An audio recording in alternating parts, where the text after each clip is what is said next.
Salut tout le monde! مرحبا جميعا، أهلا وسهلا فيكم بقناتي لتعلم اللغة الفرنسية. اليوم درسنا كتير ممتع، لأنه اليوم رح نتعرف على 10 طرق لحتى نحكي أنا سئمت باللغة الفرنسية. هاي الدروس كتير مهمة لأنه بتخلي لغتكم الفرنسية غنية، بصيروا تعبروا عن نفس المعنى بأكتر من كلمة، وهذا بدل على إنه لغتكم قوية وتصيروا تفهموا اللغة الفرنسية أحسن. وهلأ قبل ما أبدأ درسنا، إذا ما كنتوا مشتركين بالقناة بتمنى منكم تشتركوا بالقناة وتفعلوا جرس الإشعارات لحتى يوصلكم كل جديد. وهلأ خلينا نبدأ. 10 façons de dire que vous en avez marre. يعني 10 طرق لحتى نحكي إنه إحنا سئمنا أو أنت سئمت. إذن درس اليوم كتير ممتع، خلينا مع بعض هلأ نتعرف على أول طريقة كيف أحكي إنه أنا سئمت باللغة الفرنسية. أول شي je n'ai marre.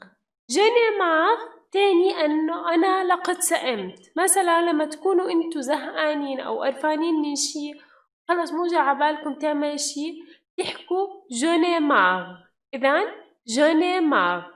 بشكل عام بالمدارس أو بالجامعات هاي الكلمة بعلموها je n'ai marre، بس طبعا أكيد ما بعلموا 10 طرق، لهيك أنا حبيت أجيب لكم 10 طرق لحتى نحكي لقد سئمت، لحتى تكون لغتكم أقوى من الأشخاص التانيين.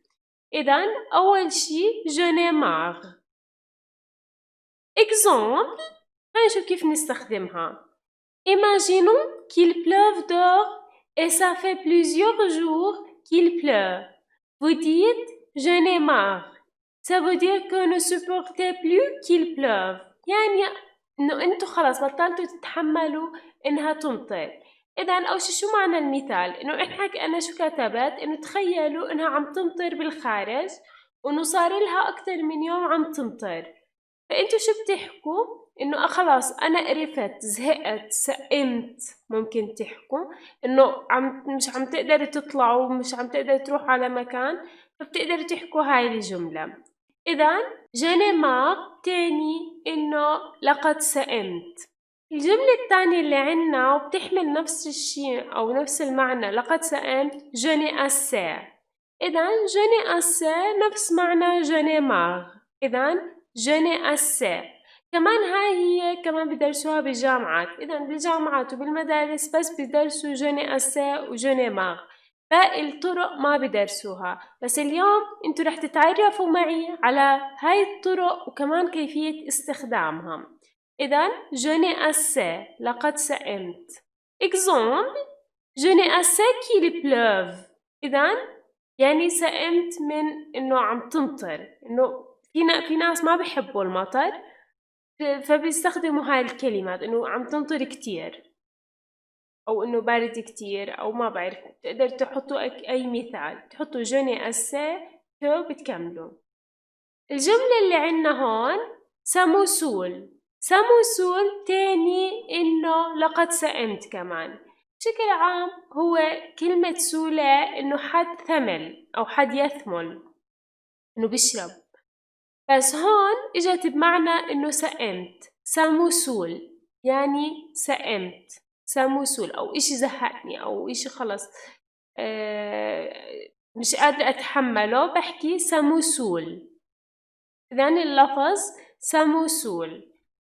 exemple، il pleut encore. ساموسول يعني لهلا عم تمطر. إنه هذا الموضوع أو هذا الشيء خلاني أسأم أو خلاني نحكي قرفت حالي، أو ما بعرف شو بتحكوا بلهجاتكم، بس إنه خلص زهقت، مش عم بطيق حالي. إذن ساموسول يعني إشي أنا عم بضايقني، مو قادرة أتحمل. ساموسول. سامو غونفل. أول إشي غونفل إذا بدكم تعرفوا شو معناها أو بلكي في كتير منكم بيعرف غونفل إنه نفخ، مثلا بالون عنا بننفخه بنحكي غونفل أو غونفل الفعل. سامو غونفل بيعني نفس الشي إنه لقد سئمت، سامو غونفل. إذن لقينا إذا عنا جملة جديدة لحتى نحكي إنه إحنا سئمنا، سامو غونفل. إذن سامو غونفل. الجملة اللي بعدها سامو غاف. سامو غاف تاني لقد سئمت. احفظوا هاي الجمل عشان إذا بدكم تكتبوا عن موضوع معين عن الزهق أو إنه ما نتحمل إنه بدنا نكتب موضوع عن إشي إحنا ما بنقدر نتحمله. هلا عنا المثال الثالث جنرالو بول. هلا جنرالو بول تحمل نفس المعنى واللي هو سئمت، بس الفرنسيين بالحياة اليومية بيلفظوها جنرال بول، جنرال بول. إذن جنرال بول بيلفظوها الفرنسيين بحياتهم اليومية، بس لفظها جنرال بول، بس انتو حاولوا تلفظوها مثل الفرنسيين جنرال بول، جنرال بول. إذن تحمل معنى سئمت. خلينا ناخد مثال عليها. Exemple, Général Bol de la pluie. إذن سئمت من المطر. مثل ما شايفين هون استخدمنا دو. إذن Général Bol نستخدم معها دو. إذن عشان ما تسألوا ليش عم تلفظيها هيك Général Bol، بس لأنه هيك الفرنسي بيلفظوها، لو ما بيلفظوها منيح Général Bol يعني هيك بيلفظوها، بس إذا بتقدروا تلفظوها اللفظ العادي اللي هو جنرالو بول واضح. بس إذا سمعتوها أو حاولوا تقلدوا هذا اللفظ لحتى يبين لفظكم أقرب للفرنسيين. إذن جنرال بول دو لا بلوي يعني سئمت من المطر. خلينا نشوف المثال التالي. نقدر نستخدم هاي الكلمات بالموضوع وهيك ببين إنه ما عم بنعيد نفس الكلمة. إنه مثلا أو بتحكوا مع حد ما تضلكم تحكوا جوني أسي أو جوني ماغ هيك شي، تستخدموا هاي الكلمات. هاد بدل على قوة لغتكم الفرنسية. إذن حاولوا استخدموا هاي الكلمات لحتى يكون عندكم أو لحتى تكون لغتكم كتير غنية. إذن سامو غاف. الجملة اللي عنا هون جوني جوسكولا يعني إنه لقد سئمت. بشكل عام اللي بيحكي هاي الجملة تقريبا دائما بيأشر بإيده وبحطها فوق راسه إنه خلص واصل لهون، يعني إنه مش قادرة أتحمل. بشكل عام يعني انتبهوا إذا حد حط إيده فوق راسه وحكى هاي الجملة، لأنه بشكل عام هم لما يحكوا هاي الجملة بحط إيده على راسه إنه خلص واصل لهون، يعني مش قادرة أتحمل أكتر من هيك. إحنا كمان بالعربي بنستخدمها بنحكي نواصل لهون خلص مش قادرة أتحمل. إذن je n'ai jusque là. احفظوها je n'ai jusque là إنه مش قادرة أتحمل. Exemple, imaginez que vous avez deux enfants qui se disputent et vous leur dites je n'ai jusque là de vos disputes. يعني معنى هذا المثال إنه تخيلوا إنه عندكم طفلين، هدول الطفلين عم بتشاجروا وانت بتحكوا لهم انه واصل لهون، انه وصلت يعني لهون من مشاجرتكم، يعني لقد سئمت او قرفت من مشاجرتكم. إذن imaginez que vous avez deux enfants qui se disputent et vous leur dites je n'ai jusque-là de vos disputes. إذن هاي الأمثلة بحاول أحط لكم إياها لحتى أنتوا تفهموا المثال أكتر أو تفهموا الجمل أكتر وكيفية استخدامها. مثل ما شفنا je n'ai jusque là استخدمنا بعدها دو، يعني هاي ليش حطينا دو أو ليش ما حطينا دو، هاي احفظوها حاليا، احفظوها كحفظ، وإن شاء الله راح نعمل درس خاص لهاي القصص، بس حاليا احفظوها هيك. هننتقل لجملة جديدة je n'ai ma claque. هلأ je n'ai ma claque، كلاكي مثلا يعني يصفع، كلاكي بشكل عام ككلمة، بس جوني ما كلاك تاني إنه كمان لقد سئمت أو خلص بطلت قادرة أتحمل. إذن جوني ما كلاك احفظوها كمان. هون حلو، ما بعرف إذا عم بتحبوا هاد القصص، بس جد كتير حلو إنه يكون عنا مخزون كلمات لنفس الكلمة.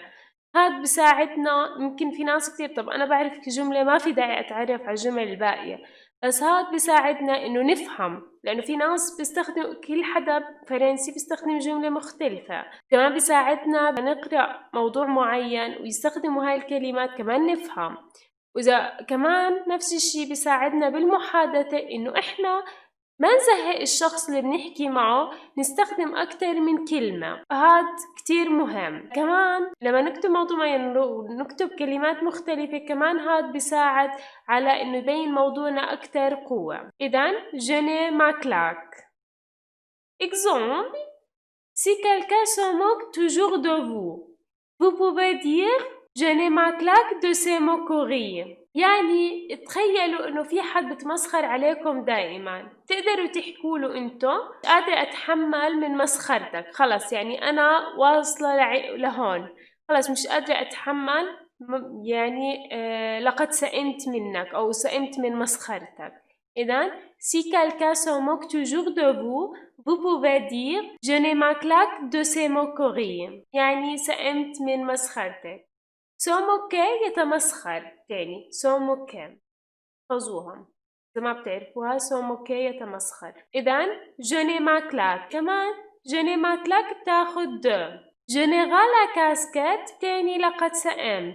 la casquette اللي هي الطاقية، بس je n'ai pas la casquette بتعني خلاص إنه أنا سئمت، بطلت قادرة أتحمل، يعني je n'ai pas la casquette. إذن تعرفنا اليوم على أكتر من جملة بتحمل معنى لقد سئمت.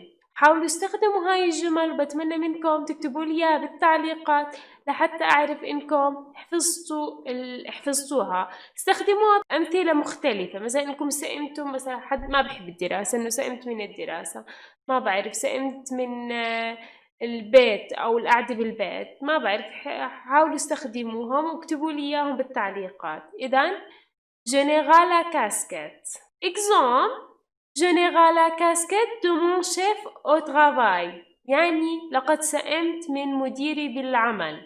إذن هون إجا مثال إنه أنا يعني خلص مش قادرة أتحمل حدا أو مش قادرة أتحمل مديري بالعمل، احكي هاي الجملة je n'ai pas la casquette de mon chef au travail. إذن أنتو كمان إذا أنتو مو متحملين شخص معين، كمان نفس الشي تقدروا تستخدموها.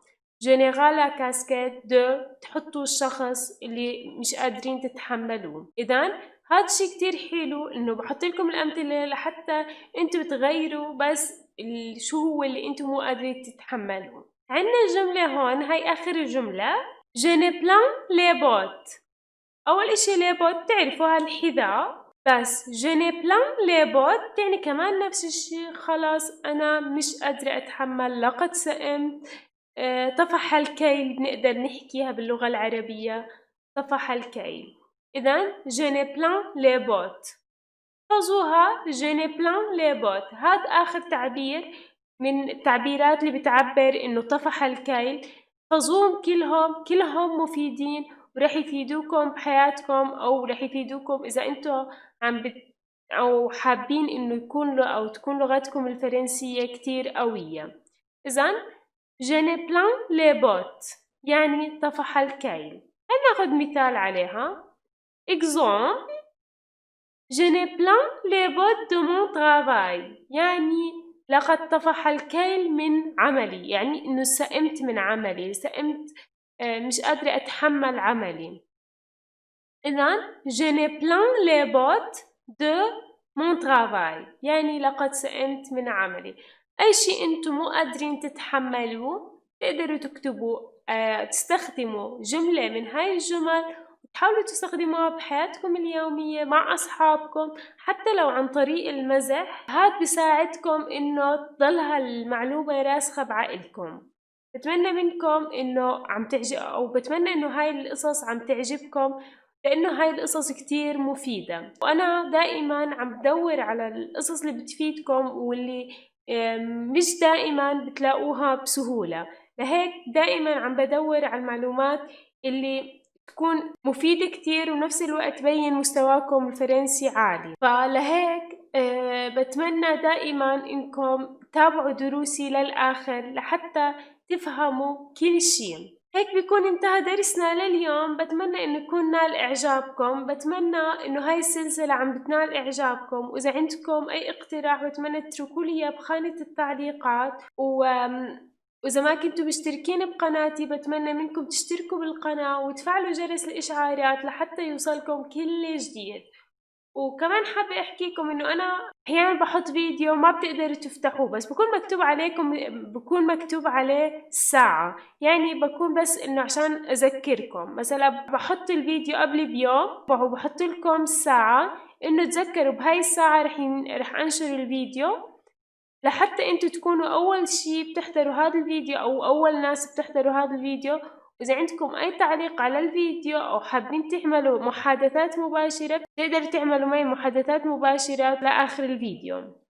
لهيك بحاول دائما احط لكم تذكير للفيديوهات لحتى انتوا ما تنسوا دروس، وكمان نفس الوقت نتسلى ونعمل محادثات مباشرة. وهلا بترككم لحتى تحفظوا هذا الدرس. احكيكم الى اللقاء. au revoir.